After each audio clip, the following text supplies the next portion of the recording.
Muy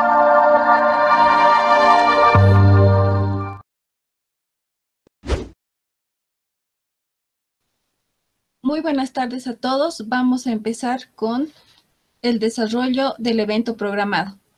Como coordinadora de la Maestría en Ordenamiento Territorial en su cuarta versión, quiero darles la bienvenida y agradecer su presencia virtual esta tarde de jueves 15 de octubre para el webinar número 3, Urbanismo Inclusivo, aporte desde la perspectiva de género, con la participación de la docente, doctora Alice Suárez, como ponente, y la arquitecta Leonor Cuevas, quien brindará palabras de comentarios finales.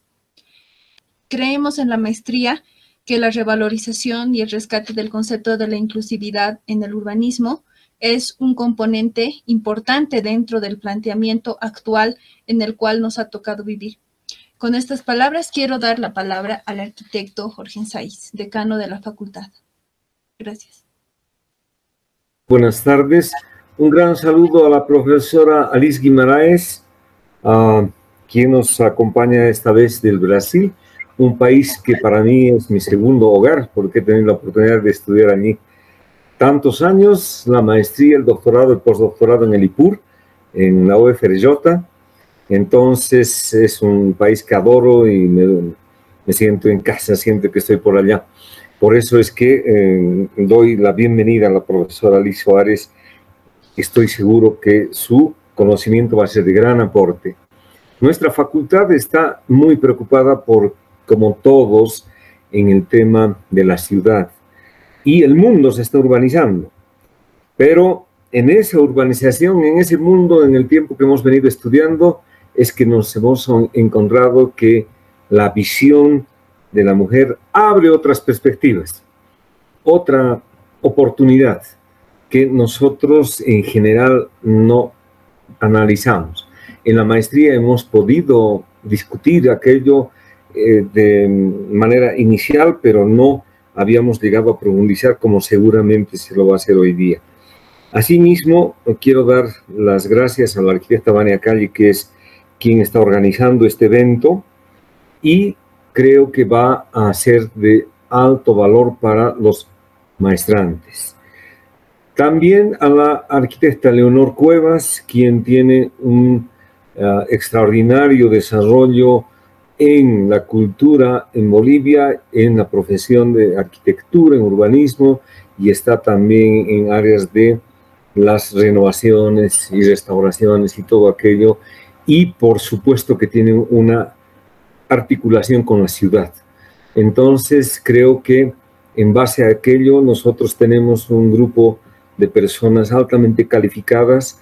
La Facultad de Arquitectura, la Universidad Mayor de San Andrés, sienten que estamos haciendo teoría, estamos intentando trabajar en nuestro objeto de estudio, que es el que la ciudad y donde nosotros debemos aportar. También debo hacer mención que la pandemia en la que se encuentra el planeta nos ha brindado estas oportunidades de utilizar este nuevo sistema de comunicación y que está dando buenos resultados. Es un instrumento, pero no quiere decir que va a ser la respuesta. Imposible que el arquitecto tenga que romper su relación personal de sentimientos con los alumnos. Aquello no va a poder ser de ninguna manera suplido por este instrumento. Nosotros creemos que las sensaciones son fundamentales para la arquitectura y el urbanismo. Es por eso que vamos a nosotros apelar a la alta sensibilidad que tienen ustedes y a ese sexto sentido sobre todo, para poder obtener unas otras visiones que nosotros no podemos hacer en general los varones. Pero ahora creo que tenemos toda esta oportunidad para escucharlas y estamos muy contentos de recibirlos y de que puedan ustedes aportar con su conocimiento. Muchas gracias y adelante, Vania, por la oportunidad. Muchas gracias. Gracias, arquitecto. Bueno, voy a presentar a la profesora Alice Suárez Guimaraes. Ella es doctora en Sociología en el Instituto de Estudios Sociales y Políticos de la UERF, magíster en Relaciones Internacionales en la Universidad de Río y licenciada en Ciencias Sociales. Realizó investigación postdoctoral en la Universidad de Barcelona, España, y en la Universidad de Johannesburgo, Sudáfrica. También ha logrado en diferentes instituciones académicas como en Brasil, Bolivia, España y Sudáfrica. Actualmente es docente investigadora del posgrado de Ciencias del Desarrollo CIDES en la UMSA. Tiene experiencia en investigación y docencia en las áreas de teoría sociológica, sociología política, sociología económica y metodología con énfasis en relaciones entre Estado y sociedad, y los temas de instituciones, políticas públicas, fiscalidad, temas de género, etnicidad, ciudadanía y movimientos sociales. También ella ha publicado diversos libros y artículos analizando los temas de diferentes sociedades del sur global. Muchas gracias, profesora. La dejo para la exposición. Muchas gracias, Vania. Primero de todo, agradecer ahí por la invitación desde la Facultad de Arquitectura y principalmente de la Maestría de Ordenamiento Territorial y Planificación Urbana.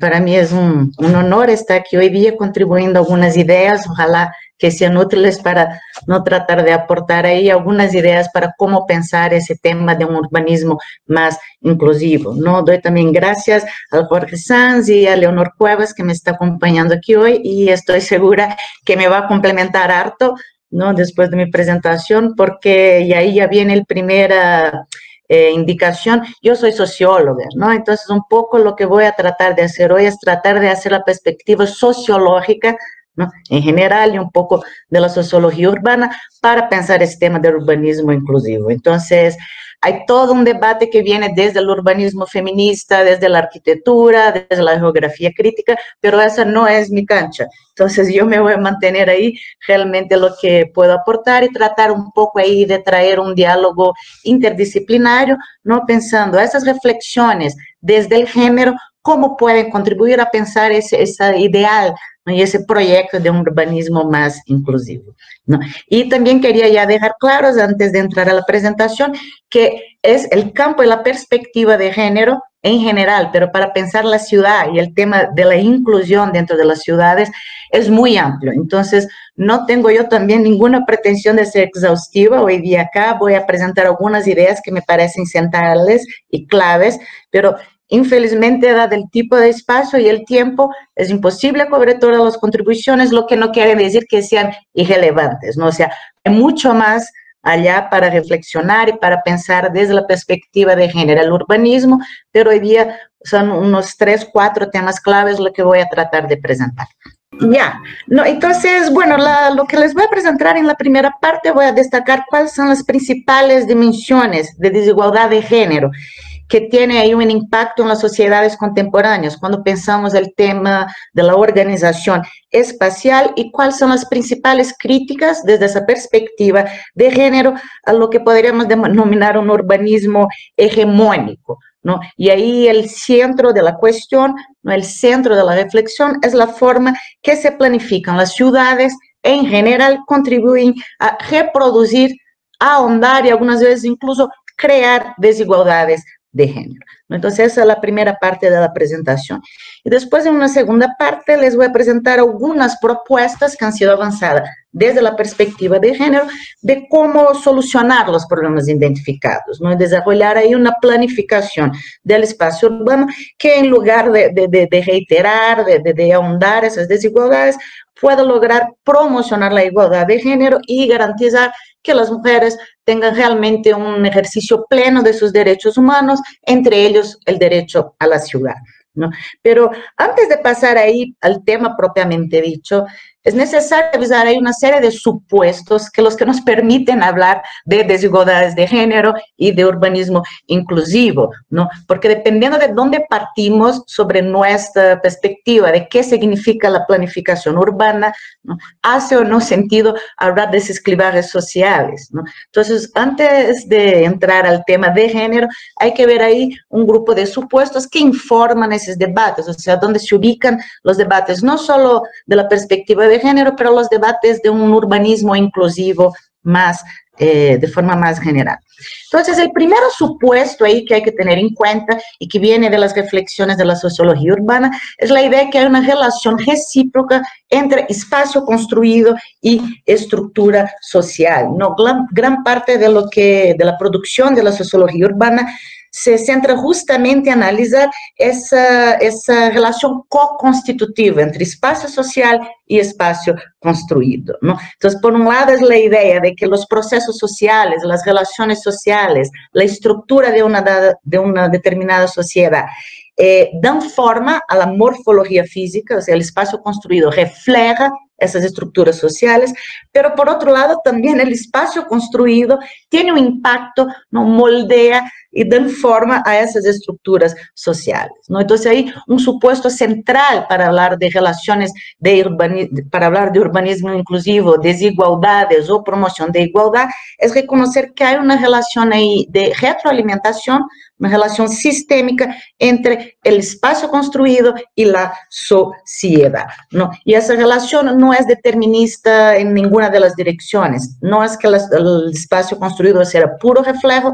del espacio social, tampoco el espacio social es totalmente determinado por la forma urbana, es más bien una relación ahí de doble naturaleza, ¿no? Pero esa relación de doble naturaleza, y ahí viene un primer eje, que es donde se insertan las críticas desde una perspectiva de género, es que las relaciones de poder y todas las desigualdades sociales que marcan una sociedad se reflejan en el espacio construido, ¿no? Al mismo tiempo que el espacio construido influye en esas relaciones de poder y a las estructuras jerárquicas, las estructuras de estratificación social, las desigualdades, ¿no?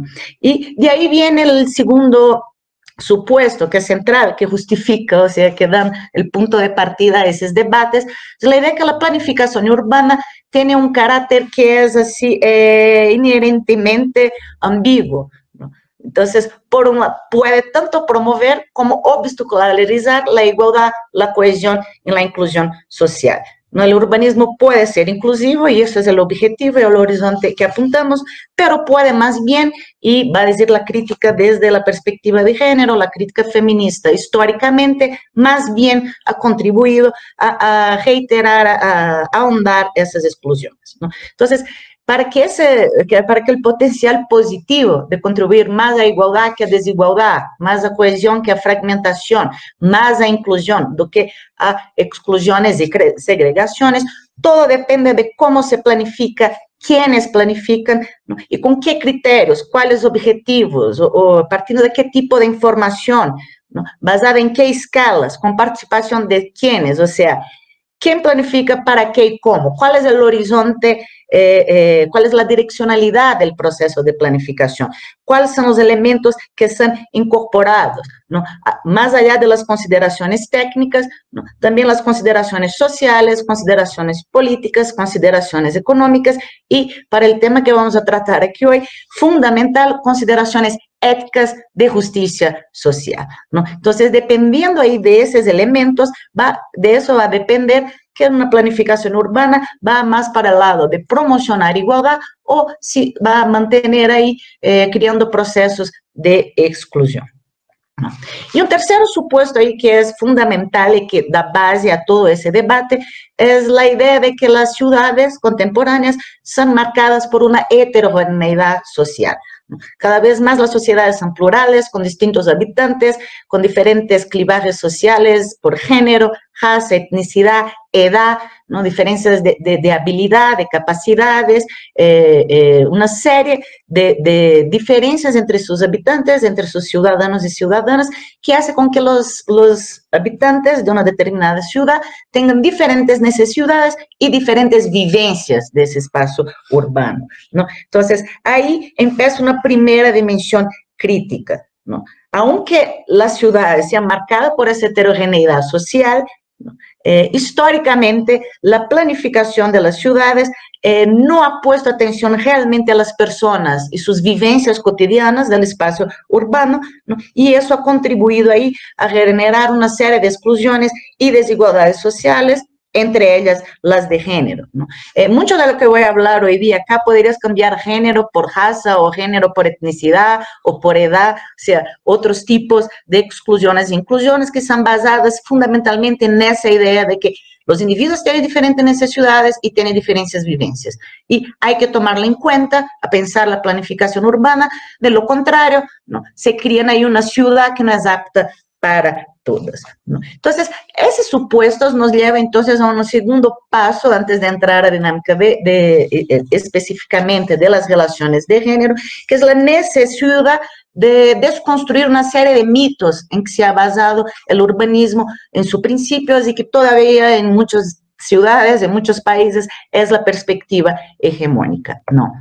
Entonces, un primer mito ahí es de que el urbanismo es una ciencia neutral, ¿no?, que es una ciencia técnica y por lo tanto no puede crear modelos de planificación que serían ahí universales, ¿no? Se puede usar ahí, ¿no?, un sistema modular que sirve a todos igual, ¿no? Entonces, a esa pretensión científica, ¿no?, y lo que va a decir la crítica feminista a este mito ahí del urbanismo como ciencia neutral, ¿no?, es que cuando miramos los planes, ¿no?, los documentos de planeamiento, lo que en general encontramos esa idea ahí de un espacio objetivo, del espacio neutral, que cumple estándares, cifras, que van a cubrir la necesidad de acuerdo al conjunto de los habitantes, ¿no? Pero entonces hay un problema que creer que toda esa complejidad que hemos hablado, la heterogeneidad, ¿no?, del tejido social que está ahí adentro del espacio urbano, puede ser simplificada y puesta en un modelo que cabe ahí en todas las partes de lo mismo modo, ¿no? Y de ese mito ahí del urbanismo como una ciencia eminentemente técnica, neutral y universal, deriva el segundo. Ya que ha sido basada en técnicas, criterios técnicos que se aplican en toda parte, los sistemas urbanos también serían neutrales, ¿no?, en el sentido de que todos los ciudadanos tendrían ahí la misma vivencia y la misma experiencia de la ciudad. No importa si es una mujer de 80 años migrante o un joven negro homosexual o una mujer en sus 50 que es madre soltera. O sea, no habría diferencia. Los sistemas urbanos serían capaces, ¿no?, de proveer las necesidades de todos los ciudadanos igualito. Y ahí eso está basado también en un tercer mito que es necesario para desconstruir, para que podamos empezar a pensar, o mejor, repensar la ciudad desde una perspectiva de género, que es la idea de que la necesidad de los ciudadanos son las mismas, ¿no? Entonces, lo que la perspectiva feminista empieza a problematizar es justo ahí. El urbanismo no es una ciencia neutral. Como resultado, los sistemas urbanos no son neutrales, ¿no? Y finalmente la necesidad de los ciudadanos y también sus vivencias en el espacio urbano no son las mismas, ¿no? Entonces, esos serían ahí los puntos bases donde empieza a hacer una reflexión ya desde la perspectiva de género, ¿no? Quiero notar que inicialmente ese cuestionamiento, esa explicación positivista, científica de la ciudad, se da primeramente el tema en el campo de la economía política, ¿no? Entonces, ahí tenemos las contribuciones de Lefebvre, de la escuela francesa, que nos llama atención a esas relaciones de poder, pero inicialmente el foco han sido las desigualdades de clase, ha sido basada en una lectura marxista de la ciudad, que ahí hay una serie de trabajos muy rica y muy importante también a pensar un urbanismo inclusivo, que es desde la economía política urbana. Pero desde los 80 ahí ya empieza con más fuerza a surgir críticas también, ¿no?, ese tema de las relaciones de poder y cómo esas se reflejan dentro del espacio construido, cómo esas se reflejan en la planificación urbana, que ya empieza a levantar el tema de las desigualdades y de las relaciones entre género, ¿no? Y hay algunos aspectos relevantes que vienen desde la reflexión de estudios de género y de la sociología y que nos sirven para pensar la relación entre desigualdad de género, patriarcado y espacio. Serían 4 puntos, ¿no? Que la verdad los separo en puntos simplemente para facilitar el debate, pero están toditos ahí conectados, uno lleva al otro que lleva al otro, ¿no? Entonces, una primera desigualdad de género, ¿no?, y que va a tener ahí se va a reflejar en el espacio urbano serían los roles sociales y estereotipos de géneros, ¿no? Entonces, muchos estudios ya han demostrado que en las sociedades contemporáneas, ¿no? Se asignan ahí roles distintos a las mujeres y a los varones, estereotipando qué hace cada género, ¿no? Habría actividades de mujer, actividades de varones, espacios de mujer, espacios de varones. Habría una naturaleza femenina, ¿no? Más emocional, más ligada al cuidado, más frágil, y otra masculina, ¿no? Que es el varón que sale, que es el jefe de familia, ¿no? Es que, bueno, en sociedades anteriores salía a cazar, ahora sale a trabajar, tiene su fuerza de trabajo y es que provee la familia, ¿no? Y esos roles sociales y estereotipos de género, aunque sean culturales, o sea, culturalmente criados, no tienen nada que ver, ¿no? Realmente con los sexos, ¿no? Se cristalizan y están internalizados como si fueran naturales, ¿no? Y es uno de los grandes reflejos, y ahí es uno de los principales aspectos de lo que podemos encontrar de la crítica feminista al espacio construido, a la planificación urbana, es la idea de división sexual del trabajo, ¿no? Entonces, también ahí tenemos varios trabajos desde la economía feminista, ¿no? Que nos muestran que dentro del capitalismo hay una división sexual del trabajo, ¿no? Y una separación que es completamente...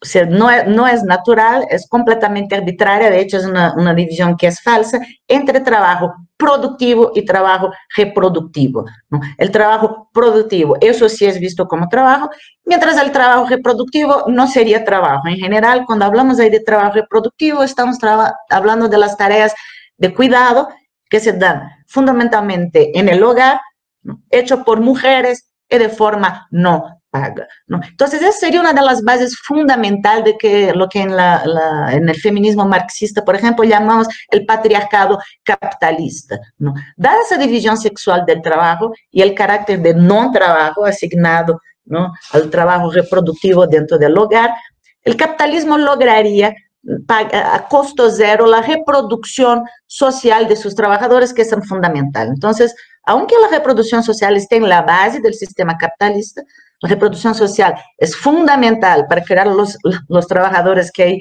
después del capitalista puede venir y expropiar su fuerza de trabajo, pero se transveste, o sea, se disfraza de no trabajo, hecho por qué. Y ahí volvemos a los roles sociales y estereotipos de género, ¿no? Las mujeres lo hacen de amor, su rol fundamental es el de madre, lo hace ahí como parte de su vocación, de su instinto, ¿no? Y por lo tanto no es de la esfera del trabajo.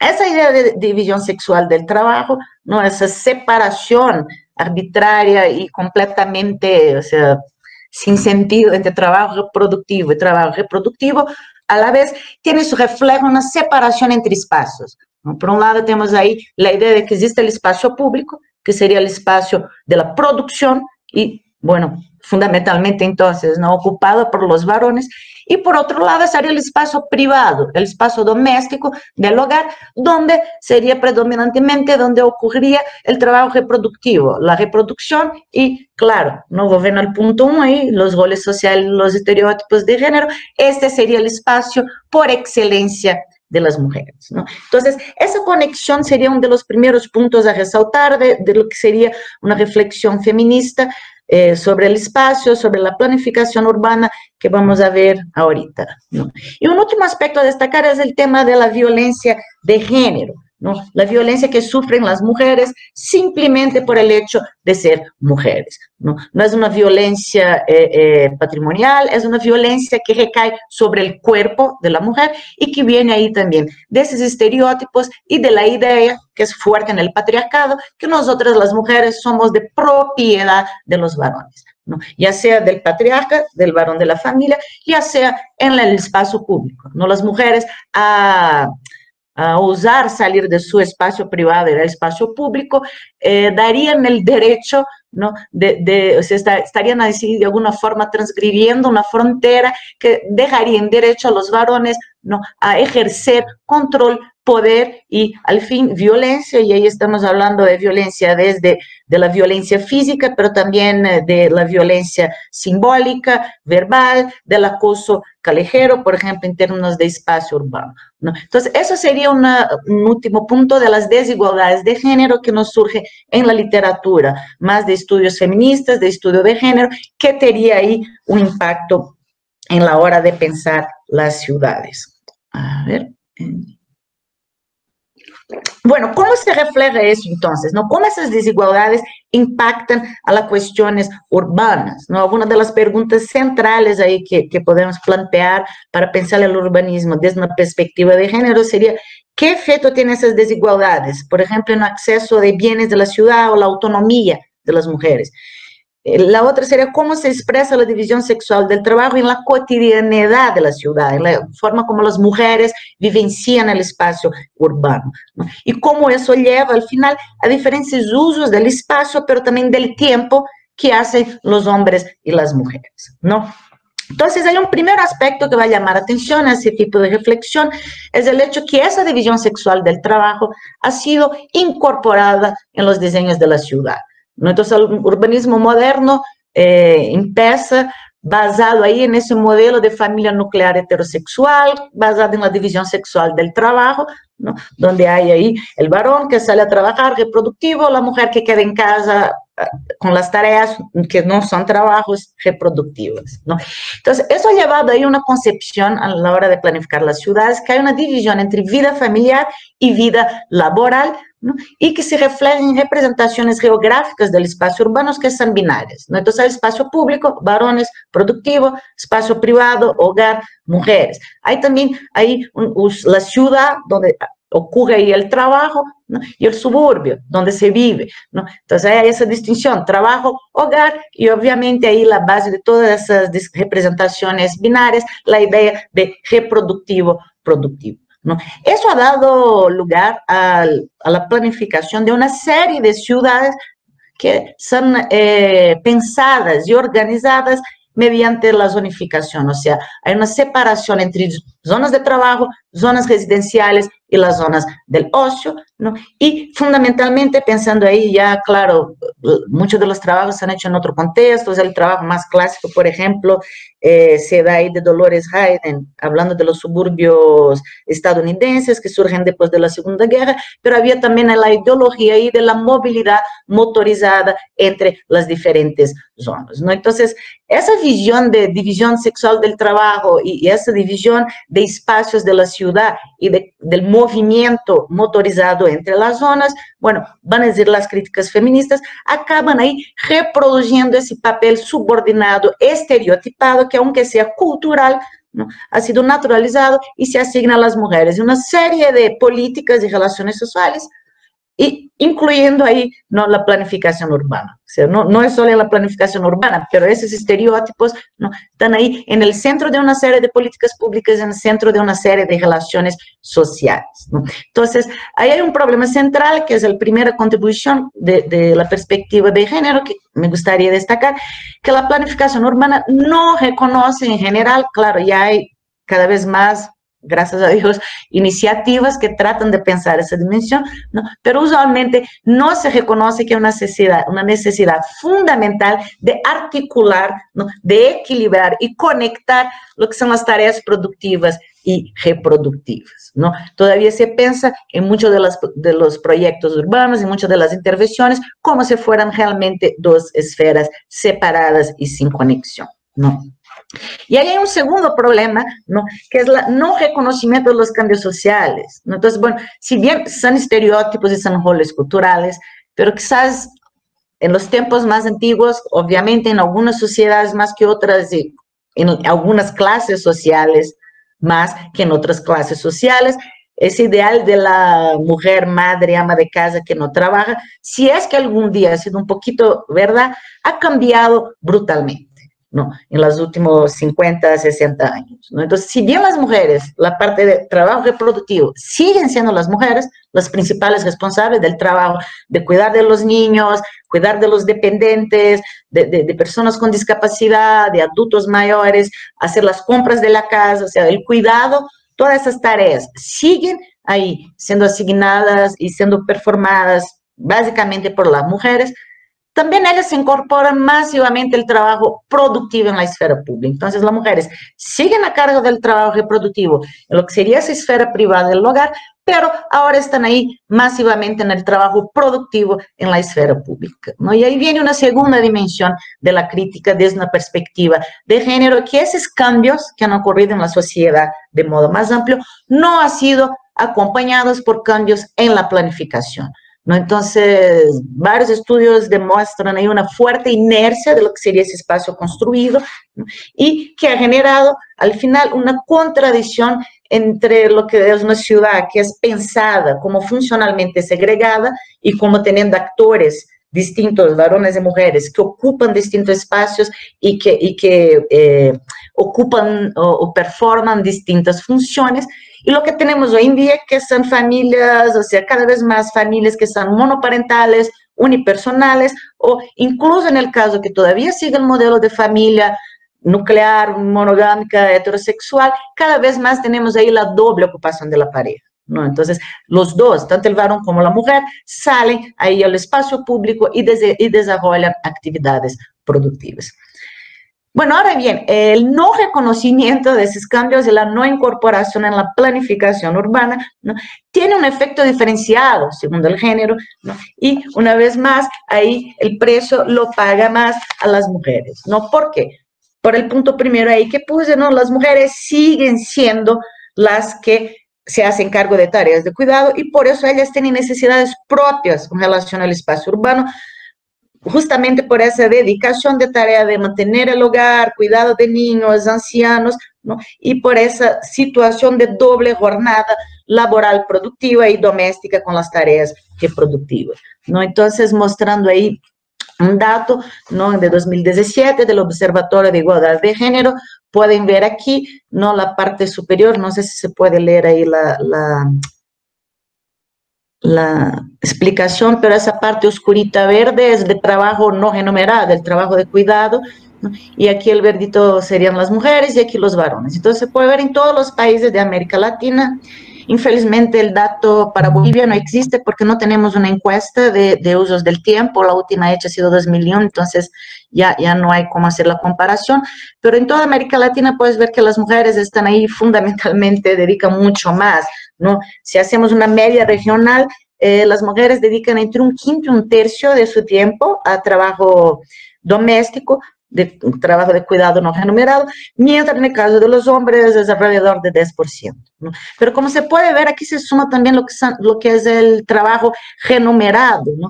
Y se puede ver que en la mayor parte de los países las mujeres entonces están aquí trabajando tanto o más, en casi todos los casos, que los varones, ¿no? Entonces, ¿qué significa eso en términos de la ciudad, ¿no?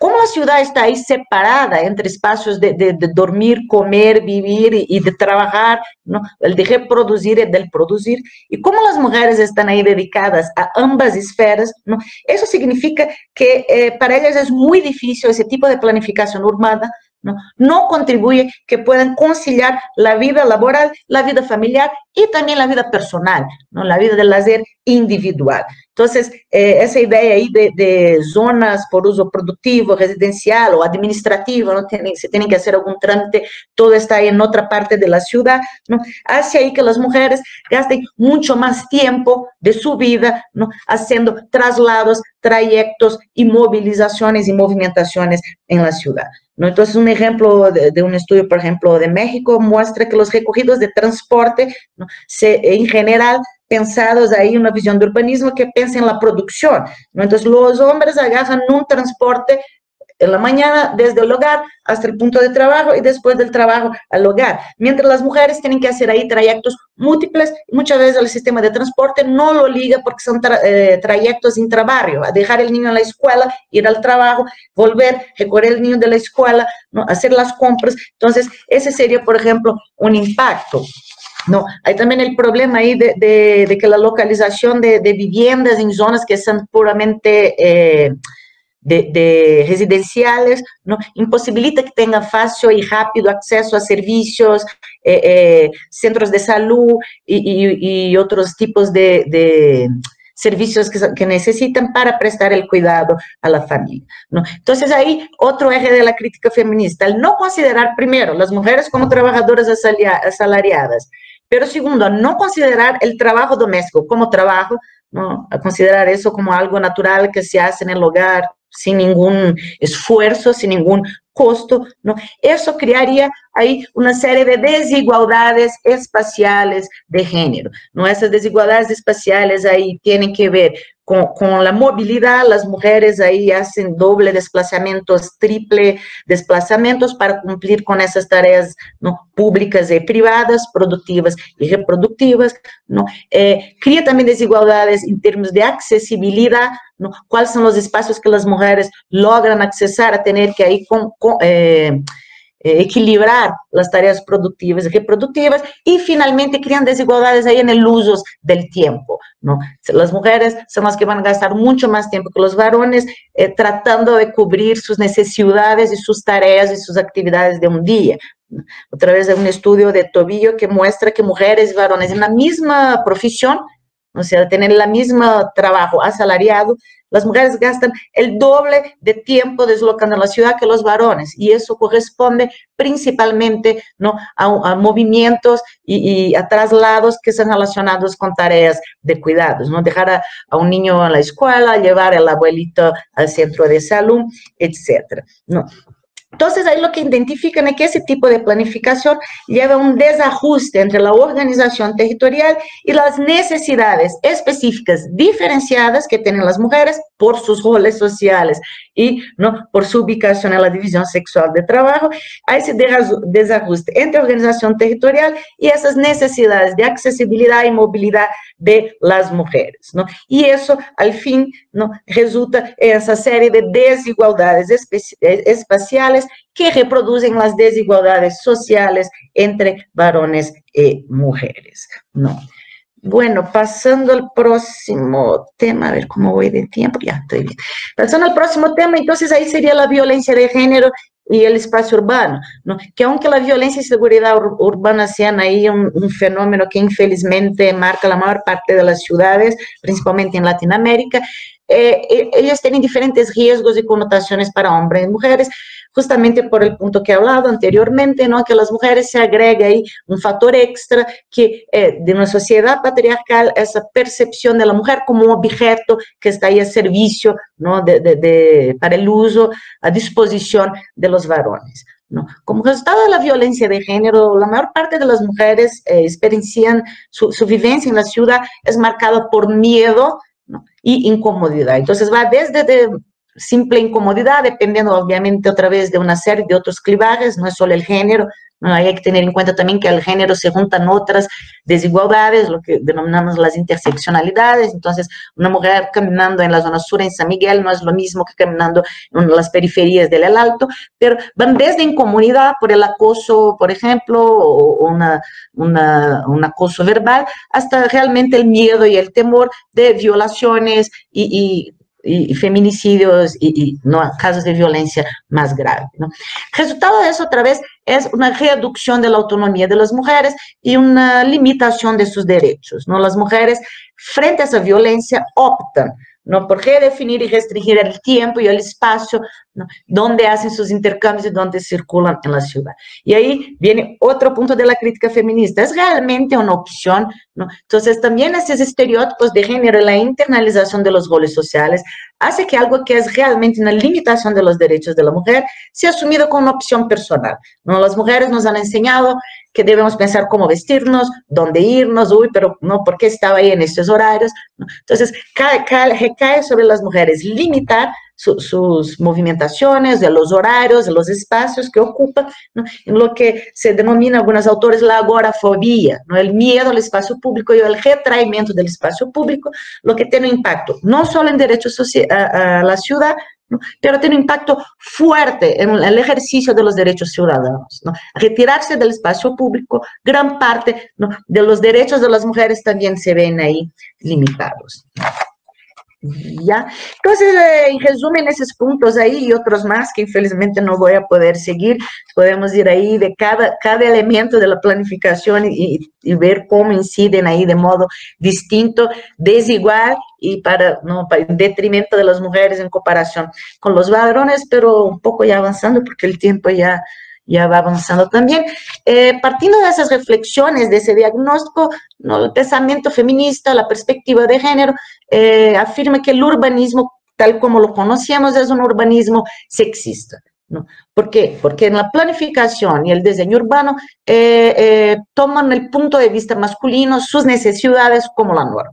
Entonces, se planifica para el ciudadano como si todos tuvieran la misma necesidad, como hemos visto, ¿no? Pero la norma, esa necesidad que es igual para todos, es, ¿no?, interpretada desde el punto de vista de los varones, ¿no? Eso tiene ahí efectos en la reducción de calidad de vida de las mujeres, ¿no? Tiene altos costos económicos, por ejemplo, no solo de la movilidad, pero por tener que equilibrar la vida laboral y la vida doméstica, y porque la planificación urbana no contribuye, las mujeres terminan trabajando en trabajos de tiempo parcial, trabajos informales, que le dan más flexibilidad, pero que son menor paga, no tiene protección social, etcétera, ¿no? Hay ahí la limitación de la autonomía de las mujeres en la ciudad, por temas de miedo, pero también por temas de que es muy difícil compatibilizar esas actividades reproductivas con las productivas, todas las demandas que tienen que cumplir en su día, y finalmente, ¿no?, una vulneración al derecho de la ciudad.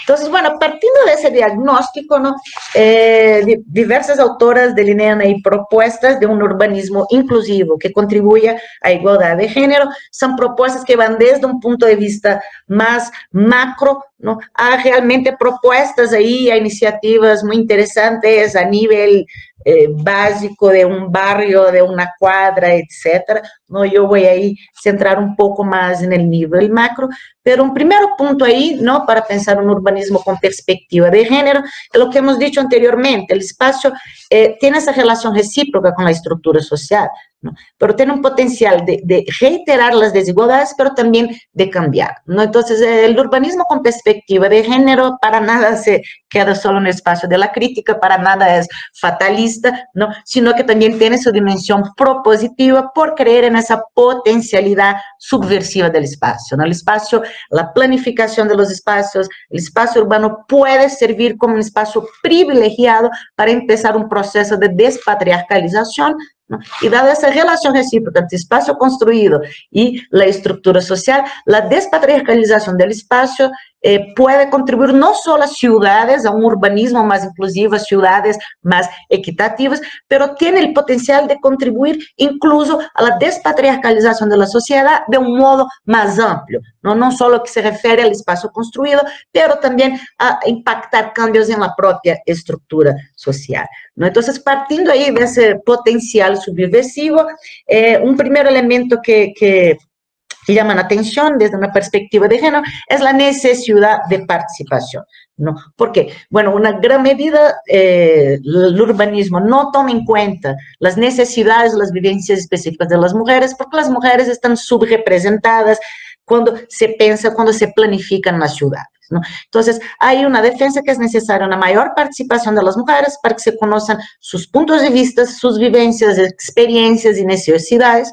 ¿no? Y esa participación tiene que ser tanto como planificadoras como usuarias, ¿no? Entonces, hay que haber más mujeres para que ahí sí se pueda conocer sus puntos de vista, sus necesidades e incluirlas como eje central al pensar un urbanismo que ahí sí incluyan, ¿no?, en de equidad, varones y mujeres, ¿no? El otro punto que llama la atención a esas perspectivas es la necesidad de datos desagregados por género, ¿no? Se habla, por ejemplo, mucho de se planifica pensando en hogares, población, ¿no? Y que en esas unidades, por ejemplo, pensar el hogar, incluso dados que tenemos, por ejemplo, encuestas de hogares, ¿no?, son hogares, y no nos posibilita realmente ahí conocer, ¿no?, las necesidades diferenciadas de los distintos miembros de un hogar, ¿no? Y ahí no solo las mujeres, de los adultos mayores de un hogar, de los niños, las niñas, o sea, todos esos grupos que no están ahí en la norma del varón en edad productiva, que es lo que toma el urbanismo como su referencia de necesidad universal, todos esos otros actores, ¿no? Sus necesidades no son conocidas. ¿Por qué? Porque en general planificamos pensando dados ahí de hogar o poblaciones, varios. Entonces, hay un tema de desagregar los datos por género, lo que también nos lleva a un tema ahí de escala, ¿no? Hay que bajar, pensar las ciudades desde una escala solo macro, van a decir ahí los urbanistas que tratan de insertar la perspectiva de género, no nos posibilita ver lo que es central para pensar el urbanismo inclusivo desde el género, que es realmente esa escala más local y que es de la vida cotidiana, ¿no? Entonces, es fundamental, dado que la exclusión de la mujer se da en gran medida, porque la ciudad no contribuye a que ella pueda, ¿no?, llevar ahí todas las necesidades que tiene de articular sus acciones, sus actividades en la esfera productiva y reproductiva, viene justamente de no reconocer esas necesidades. Hay entonces que poner la vida cotidiana como un elemento central de la planificación, ¿no? Hay que haber diagnósticos en el local, hay que haber esos dibujos participativos para que realmente uno pueda darse cuenta, ¿no?, de esas necesidades tal como transcurre en el día a día de los habitantes de la ciudad, ¿no?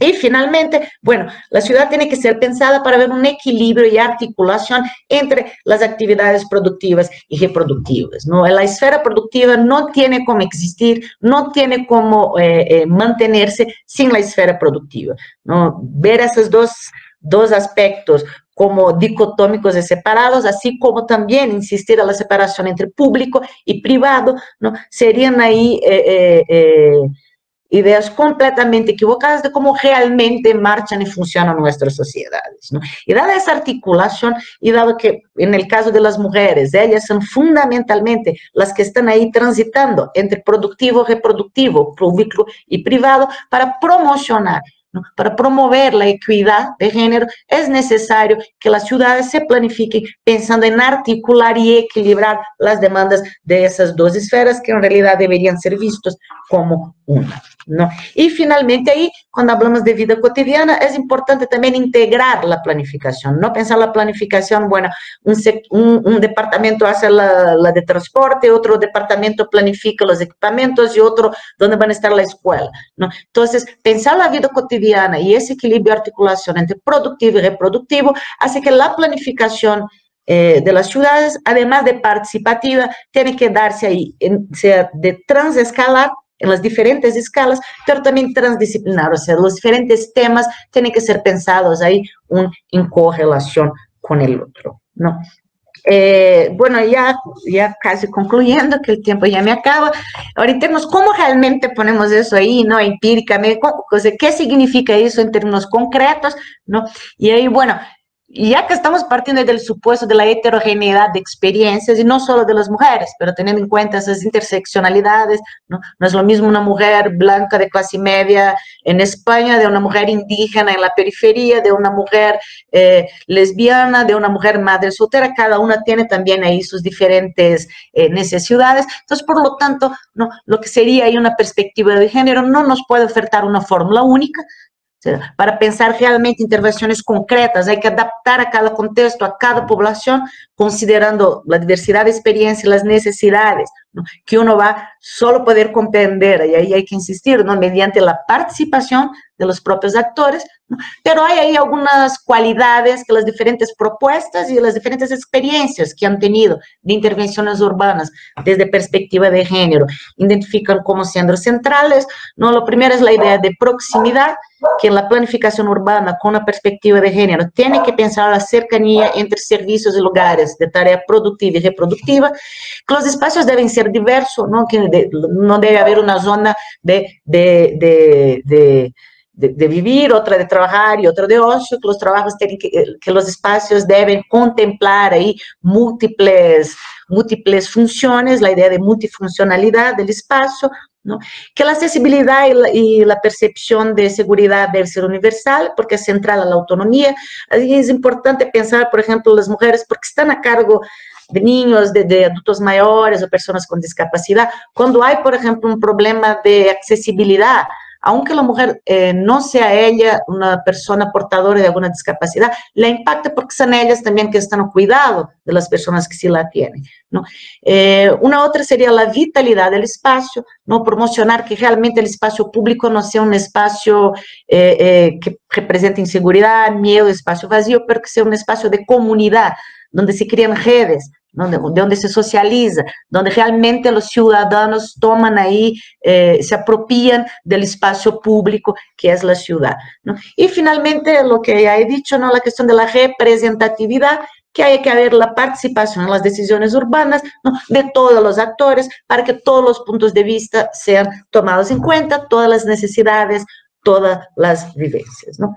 Entonces, concluyendo, ¿no? El urbanismo con perspectiva de género. Primero, asume que el urbanismo no es neutral y que históricamente, ¿no? Y más usualmente que no, las ciudades han sido configuradas a partir de esos valores patriarcales que reifican roles sociales, estereotipos, la división sexual del trabajo, ¿no? Y la violencia contra el cuerpo de la mujer, ¿no? La forma física de los espacios urbanos contribuye a reproducir esas desigualdades de género, pero también tiene el potencial a contribuir a cambiar, ¿no? y promover la igualdad, ¿no? Y es justo eso que el urbanismo feminista propone, ¿no? Como poniendo la vida real de las personas, la vida cotidiana, la experiencia que las personas tienen de la ciudad en el centro de las decisiones urbanas, ¿no? Tomando en cuenta que las necesidades y experiencias son diferenciadas, ¿no? Enfatizando esa necesidad de mayor articulación entre los distintos espacios de la ciudad para que realmente refleje la complejidad de las tareas de la vida de los individuos, ¿no? Bueno, eso solo uno puede conocer cuando escucha a los propios autores, mediante la participación ciudadana. Y finalmente, no se trata de intervenciones puntuales o en un elemento u otro de la planificación urbana.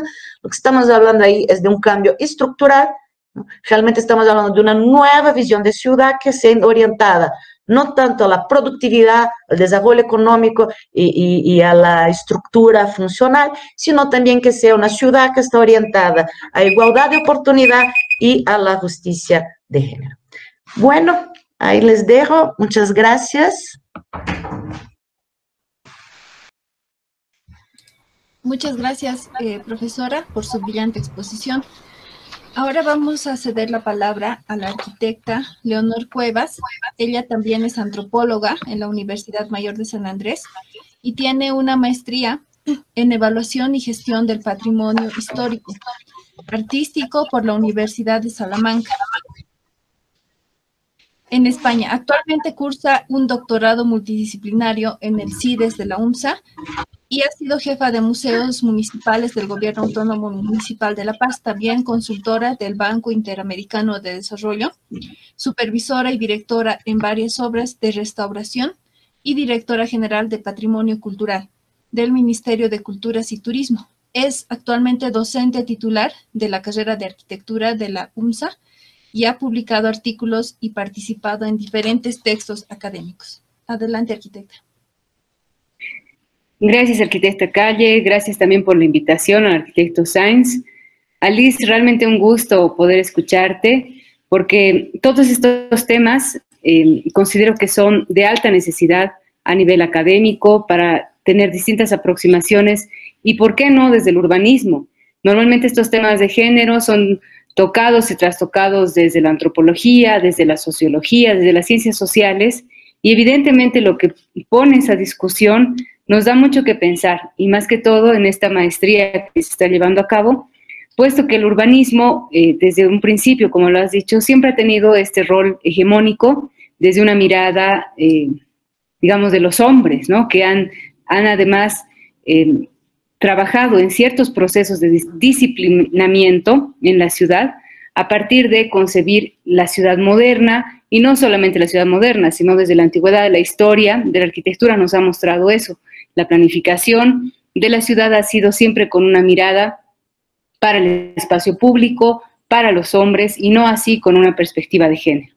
Además, se pueden notar distintos elementos que seguramente los desarrollarás en el trabajo de las clases, como la microfísica del poder, ¿no? Cómo se está transversalizando el poder, el miedo, el temor que sienten las mujeres en el momento de estar en la ciudad, de chocarse con este espacio público que es tan complejo. Así también distintos dispositivos de violencia que evidentemente pueden trabajarse a distintas escalas a través de lógicas también imbricadas que se tienen que analizar. Evidentemente se puede partir de algo básico, ¿no? Desde elementos inclusive muy locales, pero después trabajar a nivel regional, inclusive trabajar a nivel país. Eso yo creo que es lo que nos falta mucho, porque nuestras ciudades han pensadas bajo esta lógica moderna de la planificación, donde tienes un espacio para vivir, el otro espacio para trabajar, el otro espacio va a ser ámbitos, digamos, equipamientos de salud, de educación, y nunca se piensa en estas proximidades que se deberían tomar en cuenta, sobre todo para las mujeres. Ha habido una historia estructural, indudablemente, de la violencia, que hasta ahora se sigue reproduciendo. No nos extraña, por ejemplo, en el caso nuestro, en la ciudad de La Paz, tenemos muchísimos más casos que el año 2019 de feminicidios y estamos en plena cuarentena, ¿no? Estábamos en una cuarentena, estábamos en época de pandemia. Entonces, ¿qué es lo que está sucediendo? No solamente se da el tema de feminicidios en espacios públicos, sino en espacios privados, y eso demuestra que no existe una igualdad social, que no existe una heterogeneidad inclusive en las demandas de la ciudadanía, y eso nos tiene que hacer pensar en las relaciones de poder y del Estado, pero también con una mirada de género que creo que está muy ausente todavía dentro de las políticas nacionales, dentro de las políticas todavía municipales, y se tiene que pensar en esto, ¿no? Esta segregación, además, bueno, a nivel político siempre se dijo, ¿no? El 50% mujeres, 50% varones, y no es así. La representatividad no se da por un cupo político de levantar la mano y dar una opinión. No es así. Todavía las mujeres no tienen ese espacio y ese poder decisivo de decir, bueno, esta es la ciudad que queremos, estas son las demandas que necesitamos que nos resuelvan, ¿no? Ese es un problema que yo creo que todavía se tiene que trabajar muchísimo, y por qué no desde la arquitectura, desde la planificación. Me ha resultado lo que has comentado, puesto que he tenido una pupila de tesis que estaba viendo justamente un modelo de indicadores para tener una ciudad no inclusiva, sino equitativa. Era muy interesante, el estudiante Jimena Yanaguaya, y ella decía, me ha hecho recuerdo muy bien este momento que dijiste, el urbanismo no es neutral. Ella decía en la tesis que el espacio público no es neutral. Claro, porque toda la constitución del espacio público no está previsto para las mujeres, que tienen múltiples funciones, múltiples roles, tienen tantas cosas que atender. De pronto, inclusive en ese índice y en las tablas que nos mostrabas, la proporción del trabajo se duplica, se triplica, ¿no? Pensando también en las madres, tías, abuelas que forman parte de nuestra sociedad. Entonces, es muy complejo decir que un urbanismo va a ser neutral o va a estar previsto. No, el urbanismo no es neutral. El urbanismo está previsto, ha sido diseñado, planificado e históricamente estructurado para hombres y por hombres, ¿no? Ese es, yo creo que uno de los aportes más importantes a los que quiero hacer cita de lo que decías, Alice. También que las necesidades de los ciudadanos nunca van a ser las mismas, ¿no? No se cumple ni siquiera la expectativa de los hombres, peor el de las mujeres en la ciudad, y que mientras esté vigente este patriarcado, las desigualdades de género también van a seguir vigentes. Creo que lo importante es poder deconstruir estos conceptos, estas categorías de las ciudades, resignificar también distintas simbólicas de poder que se van presentando en la ciudad. Inclusive yo decía, ¿por qué no? Ciertos grupos de mujeres en Chile, en Argentina, ya están tomando la ciudad, los espacios públicos. Bueno, ¿están desterritorializando? Sí. ¿Están reterritorializando de otra manera? No sé si tal vez afectando el patrimonio histórico, institucional, van a lograr algo. Claro, la arquitectura sí simboliza muchísimo, y es por eso que en las demandas colectivas de las mujeres el daño y la afectación es justamente a esos espacios públicos. Teníamos aquí algunas organizaciones que hicieron, por ejemplo, la toma en el Obelisco, ahora recientemente con una plaza, en la Plaza Isabel la Católica, en un museo. Pero bueno, Son demandas que son interesantes, terminan como siendo unos acontecimientos o eventos performativos, pero las demandas todavía no son resueltas, ¿no?